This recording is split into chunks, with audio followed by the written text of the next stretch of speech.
17वीं BPSC परीक्षा में धांधली को लेकर चल रहे विवाद ने अब नया रूप ले लिया है। हाईकोर्ट के फैसले के बाद जहां छात्रों में निराशा थी, वहीं अब यह मामला प्रसिद्ध शिक्षाविद खान सर और छात्र नेता दिलीप कुमार के बीच बहस में बदल गया है। खान सर के एक बयान ने सोशल मीडिया पर बवाल मचा दिया, जिसमें उन्होंने कहा कि अगर री एग्जाम नहीं हुआ तो हम पटना के ही रहने वाले हैं और हमें सब पता है कि क्या, कहां और कैसे किया जाता है। हमें यह भी मालूम है कि 1000 करोड़ कैसे एक अधिकारी की पत्नी के खाते में गया। उनके इस बयान के बाद छात्रों में गुस्सा और बढ़ गया है और अब उनसे सबूत मांगे जा रहे हैं। नमस्कार, मैं हूं विजयश्री और आप देख रहे हैं यूपी न्यूज। आज की रिपोर्ट में हम बात करेंगे कि आखिर यह पूरा मामला क्या है, छात्र क्यों नाराज है, खान सर के बयान पर दिलीप कुमार और बाकी छात्रों की क्या प्रतिक्रिया है और अब इस विवाद का आगे क्या असर हो सकता है। दरअसल हाईकोर्ट ने 17वीं बीपीएससी परीक्षा के परिणाम को रद्द करने से इनकार कर दिया, जिससे छात्रों में भारी निराशा फैल गई। इसी बीच खान सर का वीडियो वायरल हुआ, जिसमें वे दावा कर रहे थे कि उनके पास इस घोटाले के पक्के सबूत हैं। और री एग्जाम अगर नहीं कराएंगे लोग, री एग्जाम अगर नहीं कराएंगे तो हम तो पटना के ही रहने वाले हैं और हमें बहुत अच्छे से पता है क्या चीज कैसे होता है। कि 1000 करोड़ किधर गया है, हमको कुछ नहीं करना है। हमारा ये ब्लैक बोर्ड केवल पढ़ाने के काम में नहीं आता है, कई बार ये डेटा भी दिखाने के काम में आएगा कि देखिए फलाना के अकाउंट में से इस अकाउंट में गया, यहाँ से कैश निकल के सी में गया और फिर डी की कंपनी में चला गया और यहाँ से जो एफ है ये किसकी पत्नी है, किस अधिकारी की, इनके अकाउंट में आ गया। इस पर छात्र नेता दिलीप कुमार ने सीधा सवाल उठाया कि अगर खान सर को किसी अधिकारी और उसकी पत्नी के बैंक खाते में 1000 करोड़ जाने की जानकारी है तो वे नाम क्यों नहीं बता रहे। अगर उनके पास ठोस सबूत है तो उन्हें सार्वजनिक करें, नहीं तो माफी मांगे।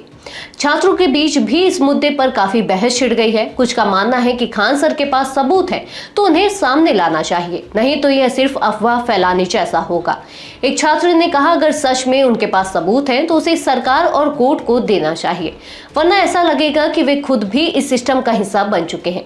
वहीं दूसरे छात्र ने कहा अगर सबूत नहीं था तो फिर इस तरह का दावा क्यों किया गया, इससे छात्रों की उम्मीदें टूट गई। गौरव यादव नाम के एक छात्र ने कहा कि जब मामला कोर्ट में था तभी सबूत दिया जाना चाहिए था ताकि छात्रों का केस मजबूत हो। अब अगर वे कह रहे हैं कि उन्हें सब पता है तो उन्हें यह सबूत पेश करना होगा, वरना उनकी विश्वसनीयता पर सवाल उठेंगे। कुछ छात्रों का मानना है कि खान सर किसी दबाव में आ गए हैं, इसलिए अब वे इस मुद्दे पर खुलकर बात नहीं कर रहे।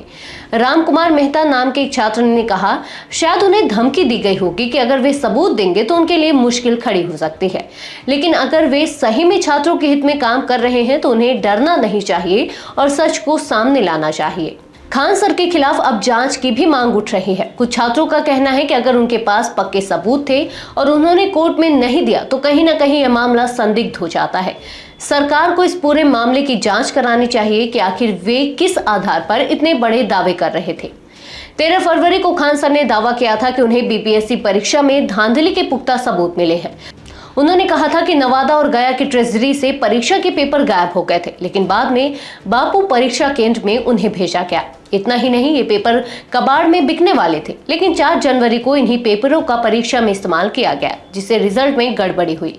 इसी के बाद उनका नया वीडियो वायरल हुआ, जिसमें वे कह रहे हैं कि हमें पता है कि कौन कितना पैसा किसे दे रहा था। अब जब हाईकोर्ट ने री एग्जाम से इनकार कर दिया है और छात्रों की याचिका खारिज हो चुकी है तो पूरा फोकस खान सर पर आ गया है। छात्र और छात्र नेता अब यह मांग कर रहे हैं कि या तो वे सबूत पेश करें या फिर अपने बयान पर सफाई दें। इस पूरे मामले पर अब सरकार से भी जांच की मांग की जा रही है और देखना होगा कि यह विवाद आगे क्या मोड़ लेता है। आज के लिए बस इतना ही। ऐसी और खबरों के लिए जुड़े रहिए यूपी न्यूज के साथ। तब तक के लिए धन्यवाद।